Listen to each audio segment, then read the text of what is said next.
What's up, everyone? Welcome back to another review. This time we're taking a look at Wolf Creek, written and directed by Greg McLean. Wolf Creek tells the story of these three backpackers named Ben, Liz, and Christy as they're pretty much trekking along the Australian outback. Their car breaks down. They come into contact with this man called Mick Taylor, played by John Jarrett, in which everything at first seems okay, and then all of a sudden they're being hunted down by this crazy madman. So yeah, that's the overall story of Wolf Creek. To say that this movie has no plot is an understatement. Wolf Creek is one of those horror movies in which it's just things happening with no real connective tissue. I know now when this movie was first released, close to 20 years ago, I had no interest in it then. And to be fair, I didn't really have much interest in it now. But this is a horror movie that I've never seen before, so I said, no, let me finally give it a chance. So after finally watching Wolf Creek for the first time, I can honestly say that it didn't really leave much of an impact on me. Aside from a couple of things here and there, I think Wolf Creek was overly praised when it was first came out. When I watch it now, I don't get why everyone was this movie was so giddy. I mean, I can understand why people I can understand the criticism towards it. How it's a movie that's basically showing people get butchered by this crazy man with no real aesthetic, with no real motivation or story behind it. I know a lot of people compare this movie to the Texas Chainsaw Massacre, but if you watch that original Texas Chainsaw Massacre, there's actually a reason as to why the Sawyer family are doing the things that they're doing. I've also seen this movie be somewhat compared to Devil's Rejects. But again, the Devil's Rejects had very interesting and well drawn and thought out characters with charisma that you grew attached to as you watched that movie. Wolf Creek, aside from Mick Taylor, played by John Jarrett, I don't like any of these people. I think the three friends are as bland as dishwater. I had trouble remembering their names, and and they're just the most uninteresting people in this entire movie. They're so bland. They're so mundane. They're just traveling along Australian outback to visit this Wolf Creek crater. But that's pretty much it. The movie teases a romance between Ben and one of the girls, but it doesn't really go that far. I wish it did, because at least it would have gave me something to latch onto when these three start to get hunted down by Mick Taylor. But other than that, I don't really care for the three leads. Not only that, it takes a very long time for this movie to actually get going. The first half hour, I ain't gonna lie, the first half hour of this movie is really boring. It drags on way too long, and this movie feels way too long. This movie is like 100 minutes long, but that first half hour feels like it's 2 hours long. It's because these characters are just so boring. And listen, no offense to the actors. They're working with the material that they're given, but I don't think McLean did a good job at making these people interesting in terms of the writing department. They're so flat, and like I said, they're forgettable. They're very, very forgettable. I had to literally take notes just to remember what their names were because I couldn't remember who they were.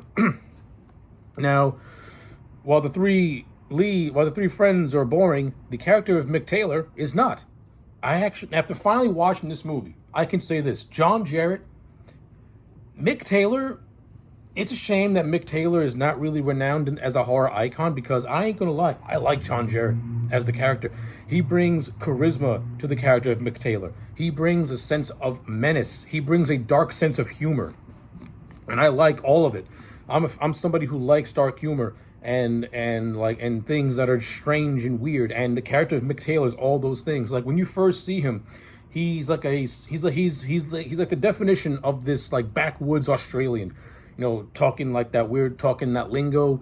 He has that that old Australian sense of humor type of deal. I like it. When you first see Mick, yeah, he's a little odd, but he seems overall harmless and he's willing to help. But once he brings the three friends to his mining compound, that's where the shit really hits the fan, and that's where the menacing side of Mick Taylor really starts to show.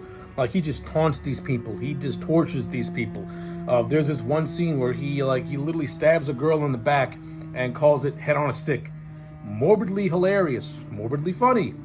Then there's another scene where he's chasing this girl down the outback, she flags someone for help, and then and then he sniper rifles the guy and he blows his head clean off. It's great. It's good stuff. In terms of like establishing the character of Mick Taylor as a villain not to be fucked with. So I liked it. I like Mick. John Jarratt makes this movie watchable. When you finally get to that second half, that's where the movie actually picks up some steam and actually becomes a horror movie. So yeah, I ain't gonna lie. If this movie did not have John Jarratt, this movie would have faltered and would have gone down as being just another horror movie that came out in the 2000s that just left no impression on nobody. That's the thing. I really think that this movie only got the notoriety that it did was because of John Jarratt and the character. It was because of John Jarratt's portrayal as the character of Mick Taylor. If you'd have put anyone else in that role, I don't think it would have been half as good, to be honest with you. And that's pretty much where my positive ends. They kind of stop at John Jarratt and Mick Taylor in terms of the characters. And like I said, this movie doesn't really have a story. We don't get an answer as to why Taylor's doing all. As far as I'm concerned, Mick Taylor doesn't really have a motivation. Now, to some people, that could be scary. It's more scary when you just do things for the sake of doing things. And yeah, it is. But it doesn't really make for an interesting movie, in my opinion. Like, it works in Halloween because we care about the characters in Halloween, and we know little enough about Michael Myers, and we know a little about Michael Myers to kind of sort of understand why he does the things that he does, even if we don't fully grasp it. I don't think that can work if you apply it to someone that's actually a talking human being that can communicate with you. I don't think that's as scary. Not to say that, I mean, you could have given Mick Taylor any motivation. You could just say that, hey, I just woke up one day and decided to want to slaughter people.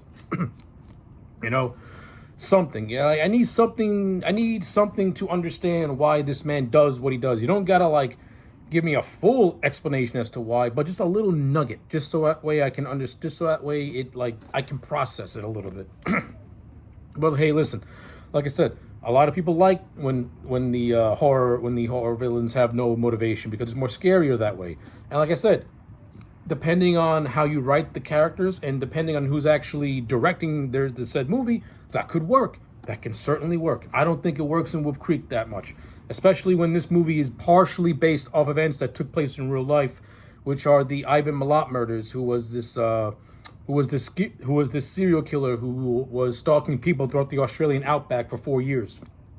And like a lot of this movie mostly took inspiration from that particular case. Now, I don't know much about that case to say, hey, this is what happened, but the overall gist of what Mick Taylor does is based off Ivan Milat, which is pretty much, kidnapping and torturing and killing backpackers and tourists. So hey, that's that.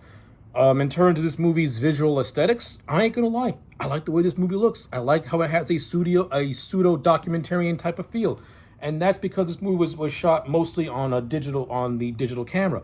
And this is where that aesthetic actually works. It gives the movie a very grimy, gritty, realistic feel to it.